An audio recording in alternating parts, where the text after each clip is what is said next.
असदुद्दीन अवैसी की पार्टी के जितने भी कार्यकर्ता हैं और जितने भी नेता हैं वो कह रहे हैं कि मुझे इंडिया गठबंधन, इंडिया अलायंस में गठबंधन में ले लीजिए। मुझे तो इंडिया गठबंधन पे शर्म आ रही है कि उनको आप अलायंस में नहीं ले रहे। वो खुद एक अपने आप में बब्बर शेर है ओवैसी साहब। ओवैसी के आ जाने से कहीं उनको डर रहता है कि मुसलमान वोट कहीं वे दिन ओवैसी के साथ ना जाए, इसीलिए वो अपने विपक्ष के गठबंधन में उसको नहीं रखती है।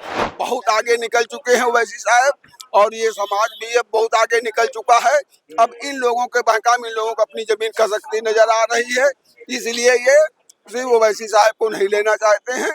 अगर इंडिया अलायंस नहीं ले रहा है तो एनडीए अलायंस ले ले।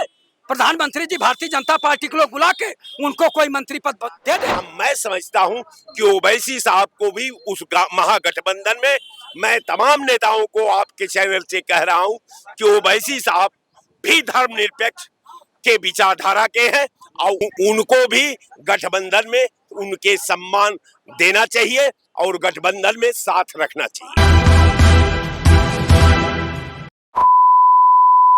असदुद्दीन अवैसी की पार्टी के जितने भी कार्यकर्ता हैं और जितने भी नेता हैं वो कह रहे हैं कि मुझे इंडिया गठबंधन, इंडिया अलायंस में गठबंधन में ले लीजिए, वरना रोना नहीं बाद में, हारने के बाद।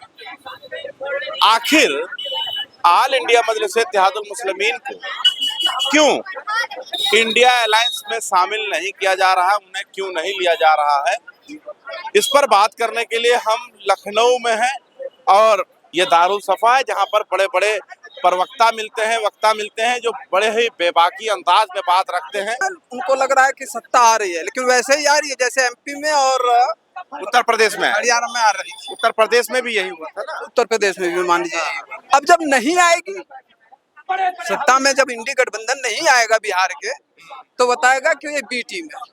कौन? असदुद्दीन अवैसी भाजपा की बी टीम है, और पहले उनको शामिल नहीं कर रहे। पहले नहीं, बी टीम कैसे बताएगा भाई?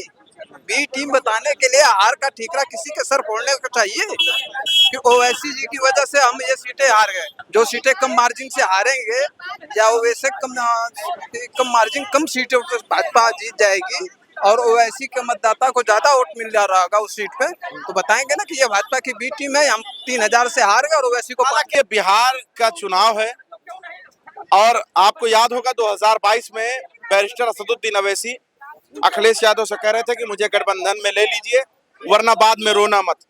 अब 2025 है, यही शब्द बिहार के लिए कह रहे हैं, तेजस्वी यादव के लिए, इंडिया अलायंस के लिए।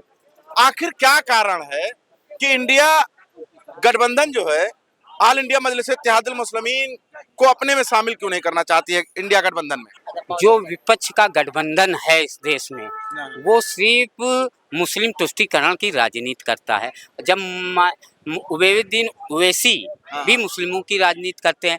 अब ये विपक्ष चाहे वो सपा हो, चाहे राष्ट्रीय जनता दल हो, चाहे कांग्रेस हो, ये सब सिर्फ मुसलमानों का वोट लेना चाहते हैं, लेकिन उनके लिए करना कुछ नहीं चाहते हैं। तो वो सोचते हैं कि अगर उबैदुद्दीन ओवैसी इस गठबंधन में आ गए तो ये मुस्लिम वोट उन कहीं खिसक ना जाए, वो मुसलमानों के लीडर ना बन जाए, इसलिए उबैदुद्दीन ओवैसी को ना सपा रखना चाहती है, ना कांग्रेस रखना चाहती, ना राष्ट्रीय जनता दल रखना चाहती तेजस्वी यादव। वो सिर्फ मुसलमानों को बेवकूफ़ बनाना चाहती कि बीजेपी तुमको खा जाएगी, तुमको मार डालेगी, हमको मुस्लिम मिल जाए वोट। लेकिन उबैदुद्दीन ओवैसी के आ जाने से कहीं उनको डर रहता है कि मुसलमान वोट कहीं उबैदुद्दीन ओवैसी के साथ ना जाए, इसीलिए वो अपने विपक्ष के गठबंधन में उसको नहीं रखती है। वो सिर्फ तुष्टीकरण की राजनीति करती विपक्षी गठबंधन मुसलमानों को बहकाती है, डराती है, उनको असदुद्दीन अवैसी को शामिल कर लेंगे, कहीं हक हुकूक की बात ना करने लगे असदुद्दीन अवैसी, इस बात का डर है इंडिया गठबंधन। निश्चित रूप से है कि कहीं मुसलमान उनके साथ न चला जाए, इसलिए ये सब करते रहते हैं विपक्ष के, ये उनकी परेशानी है। मुझे तो इंडिया गठबंधन पे शर्म आ रही है कि उनको आप अलायंस में नहीं ले रहे। वो खुद एक अपने आप में बब्बर शेर है ओवैसी साहब। वो जहाँ भी लड़ेंगे वो उनकी नीयत साफ है, वो पक्के देशभक्त है और उन्होंने 22 तारीख की घटना के बाद ये साबित कर दिया देश और विदेश में कि वो वाकई एक देशभक्त है और वो वाकई ही अपने मुकाम को हासिल करेंगे एक दिन। क्या अधिकार नहीं है दलित को? क्या अधिकार नहीं है अल्पसंख्यक को? क्या किसी छोटे तबके को अधिकार नहीं है कि उसके हर हक और हकूक की आवाज उठाने वाला भी कोई नेता पैदा हो? लेकिन ये क्या है जो असदुद्दीन अवैसी कह रहे मुझे अलायंस में शामिल कर लीजिए, बाद में रोना मत, जैसे 2022 में उत्तर प्रदेश में रोए थे। ये धमकी है कि क्या है? नहीं नहीं, ये उनका सच है, ये उनका सच है कि अगर आप हार जाओ तो हम पे ब्लेम करो, तो ये मत करना। ओवैसी साहब ने जो कहा बिल्कुल सही कहा। आप हमें लीजिए, हम आना चाहते हैं, हम चाहते हैं कि देश में, पूरे देश भर में भाजपा को नष्ट नाबूद किया जाए, और इसलिए अगर वो देश हित में आना चाहते हैं, मगर वो अल्टीमेटम भी आपको इस तरीके का दे रहे हैं कि बाद में आप ये ना कह दीजिएगा कि हार तो हमारी ये ओवैसी साहब की वजह से हो गई। तो मुझे लगता है कि हर पार्टी को, हर जाति को, हर धर्म को, हर आदमी को अपने हक के लिए चुनाव लड़ना चाहिए। इसमें कोई हिंदू बिल्कुल, मुस्लिम, आपकी हिंदू बात है। मुस्लिम चाहे कांग्रेस रही हो और चाहे ये सपा वाले रहे हों, ये मुसलमानों को हमेशा डरा करके रखा। उनका वोट लेना चाहते थे, वोट लिए, उनका भरपूर उनकी मदद ली, उनके सहयोग से सरकारें चलाई और सरकारों में उनको सिर्फ हिस्सेदारी नहीं देना चाहते थे, क्योंकि कुछ चंद नेताओं को वो समझा बुझा करके, उनको लालीपाप दे करके, उनको लाभ दे करके। हालांकि अख्तरुल ईमान जो एमआईएम के प्रदेश अध्यक्ष हैं, बड़ा कोशिश कर रहे हैं कि हमें इंडिया अलायंस में शामिल कर लिया जाए। ये जानते हैं कि अगर ये आ जाएंगे, ईमानदार नेता हैं अवैसी साहब, और ये हमारे भी जो हमने जो इनके कम्युनिटी के साथ किया, इनके बिरादरी के साथ किया, ये हमको खा जाएंगे, क्योंकि वो आएंगे तो ठीक ठाक पद मांगेंगे। जब वो क्या पद, तो उनको पद की लालच है नहीं बता। अरे अपने लोगों को समाहित नहीं करेंगे तो कैसे काम चलेगा? अपने लोगों को मंत्री ठीक ठाक मंत्रालय नहीं दिलवाएंगे तो कैसे जनता का काम करेंगे? कैसे अपने कम्युनिटी का मंत्रालय मांगने लगेंगे, बिल्कुल भागीदारी मांगेंगे आबादी के हिसाब से। आबादी के साथ तो मांगने ही चाहिए। बहुत आगे निकल चुके हैं ओवैसी साहब, और ये समाज भी अब बहुत आगे निकल चुका है। अब इन लोगों के बहकाम इन लोगों को अपनी जमीन खसकती नजर आ रही है, इसलिए ये सिर्फ ओवैसी साहब को नहीं लेना चाहते हैं। और डर है। ये बीजेपी वाले ले रहे हैं ना, उनको मंत्री, गृह मंत्री का पद दे रहे हैं। प्रधानमंत्री जी जल्दी बुलाने वाले हैं, क्योंकि अभी भेजे थे विदेश में ना, तो विदेश में जाके वो भारत का पक्ष रखने गए थे। अब जो है भारतीय जनता पार्टी के लोग जल्दी बुला के उनको गृह मंत्री बनाने वाले हैं। और चूंकि जब समाज उनको चाह रहा है, तो भारतीय जनता पार्टी को अगर इंडिया अलायंस नहीं ले रहा है तो एनडीए अलायंस ले ले। प्रधानमंत्री जी भारतीय जनता पार्टी के लोग बुला के उनको कोई मंत्री पद दे दें, अच्छी बात है। तेजस्वी यादव जो है बीजेपी को रोक रहे हैं, राहुल गांधी बीजेपी को रोक रहे हैं, असदुद्दीन अवैसी कह रहे हैं हम भी बीजेपी को रोक रहे हैं। बिल्कुल सही बात है, रोकना सही बात है ना, बिल्कुल रोकना चाहिए। तो इंडिया अलायंस वाले काहे परहेजगारी कर रहे हैं? क्या कर रहे हैं? काहे मतलब गुरेज कर रहे हैं? क्या क्यों नहीं शामिल कर रहे हैं ऑल इंडिया मजलिस इत्तेहादुल मुस्लिमीन को? लगातार वहां के जो प्रदेश अध्यक्ष हैं अख्तरुल ईमान, वो कहते नजर आ रहे हैं कि मुझे शामिल कर लो, वरना उत्तर प्रदेश की तरह रोना मत, विपक्ष में बैठ जाओगे। सबसे बड़ी बात है कि हम शामिल करेंगे कि नहीं करेंगे, अभी चुनाव में विलंब है, अभी तमाम समय है चुनाव में। जब हम अपने अतीत का मूल्यांकन वहां इंडिया अलायंस कर रही है, निश्चित तौर पर मैं वहां ओवैसी को नजरअंदाज नहीं करता, लेकिन सबसे बड़ी बात है कि आप जो है ओवैसी साहब को इतना ध्यान रखना चाहिए कि सबका मकसद एक है, बीजेपी को रोकना।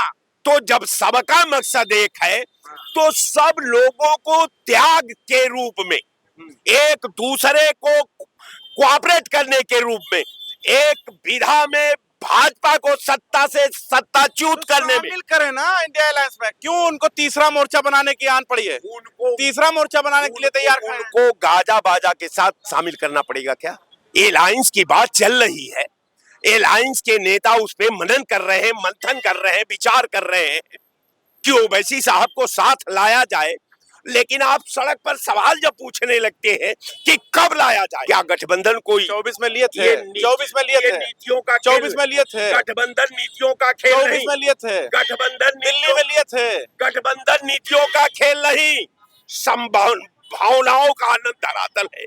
तो कहने का मेरा मतलब कि भाजपा को सत्ता से च्युत करने के लिए, सत्ता से हटाने के लिए इंडिया गठबंधन हर पॉइंट पर गहन समीक्षा कर रही है।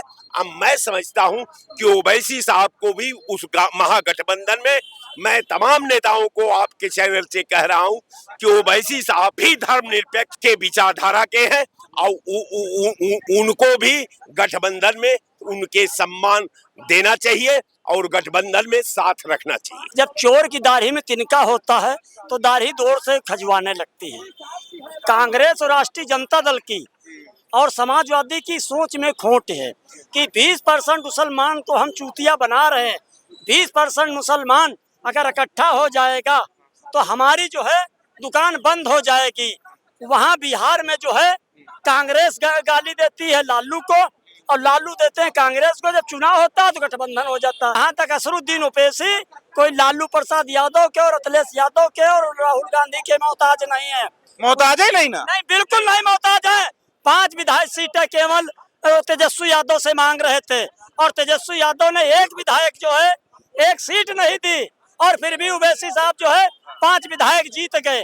और 5 विधायक जीतने के बाद यही पहलगांव के मामले पर कांग्रेस ने और समाजवादी ने दोनों ने जो है लाशों पर राजनीति की। बाकी असरुद्दीन ओवैसी ने कहा हिंदुस्तान हमारा वतन है, इस मट्टी के लिए हम मर मिटेंगे, हिंदुस्तान की सरजमी को हम नहीं। एक मिनट, आपको क्या लगता है कि आखिर इंडिया अलायंस में असदुद्दीन ओवैसी को क्यों नहीं शामिल किया जा रहा है आपके हिसाब से? ये तो इंडिया अलायंस वालों का अपना मत है, ठीक है ना। और जहां रही बात बीजेपी को, अभी भाई साहब कह रहे थे कि बीजेपी को रोकने का 2017 में, 2022 में, 2024 में कहाँ रोक लिए? सारी पार्टियां तो मिल गई। चोर चोर मौसेरे भाई, सारे चोर तो मिल गए, फिर भी तो नहीं रोक पाए बीजेपी को। कब रोकोगे भाई? असदुद्दीन ओवैसी से कितना इत्तेफाक रखते हैं? नहीं, हम वो नेता, पर्सनली नेता वो बहुत अच्छे हैं। उनका जहां भी वो जाना चाहे, अगर अगली पार्टी उनको लेना चाहती है तो ले सकती है, वो जहां भी जाना चाहे जा सकते हैं, उसमें कोई दिक्कत नहीं है। तो मतलब बिहार में फिर से आपके हिसाब से बीजेपी आ रही है? हमारे हिसाब से तो बीजेपी आ जाएगी। खैर देखिए, हम आम जनता से बात कर रहे थे और यहाँ पर लोगों से अलग अलग राय ले रहे थे और जो भी यहाँ पर हमें मिला और जिससे हमने बात किया, सब अलग अलग ओपिनियन दे रहे हैं। और मैं भी हो सकता है कि बहुत जल्द बिहार में आपको पहले रिपोर्टिंग आप तक पहुँचाऊँ बिहार से। तो खैर, तो हमारे साथ जुड़े रहने के लिए बहुत बहुत शुक्रिया। बने रहे, देखते रहे 24 तक न्यूज़, जनता का इनका।